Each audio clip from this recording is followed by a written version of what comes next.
Вот такие у нас дороги в Армаданском районе. Еду в деревню, в поселок Липки.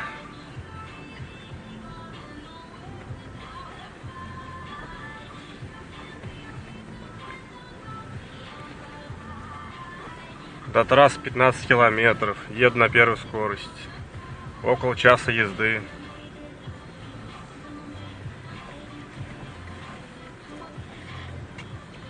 Платим налоги за хорошие дороги.